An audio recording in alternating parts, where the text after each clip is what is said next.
We have learned in the last lesson how airflow over an airfoil produces both lift and drag. In this lesson, we shall examine in greater detail about the lift and its factor affecting it.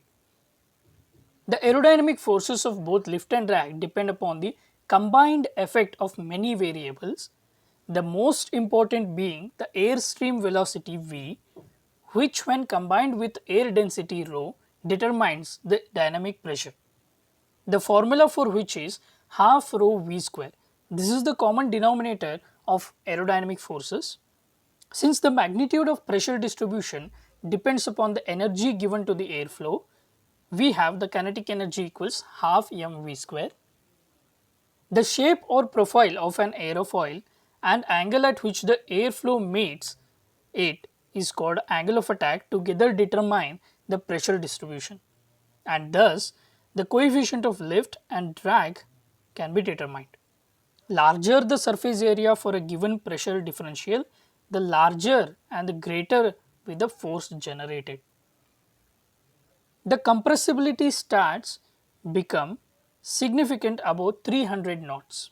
That will be covered in later lessons. I repeat again, larger the surface area for given pressure differential, the greater will be the force generated. So we have any dynamic forces can thus be called and represented as a product of three major factors, which are dynamic pressure, that is half rho v square, the coefficient of lift and drag is maybe a CL or CD, the surface area S of an object. So these main three factors, the relation between them can be expressed in the form as F is equal to Q into Cf into S. I repeat, F is equal to Q into Cf into S, where the F is the aerodynamic force, Q is the dynamic pressure, Cf is the coefficient of force, and S is the surface area. Now we got the relation, and we know clearly that from the previous lessons, lift must be constant and balance the weight exactly. The factors will affect lift generation. The first air density, the next is the aircraft's true speed. Next factor is the coefficient of lift, and finally the wing area.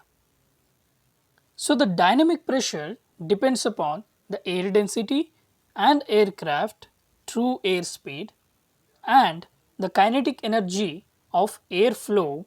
So the formula will be given for lift as half rho v square CL into S.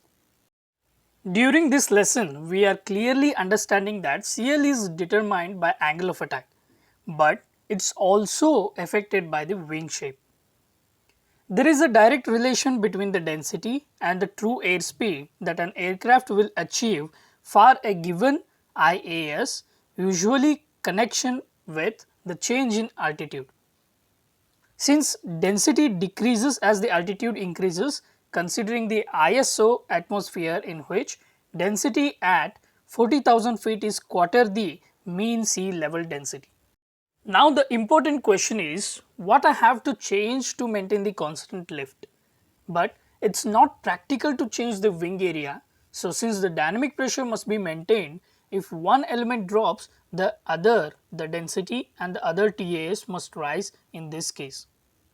So in this case, to twice the sea level value because of square function of TAS, it would increase the dynamic pressure by 4 times. So since we know that the density decreases as the altitude increases, considering that density for 40,000 feet, that is the quarter mean sea level density.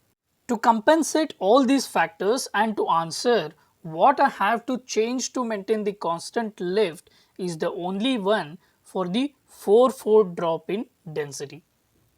So since the IAS is proportional to the square root of the dynamic pressure, maintaining a constant IAS will also maintain a constant lift, isn't it?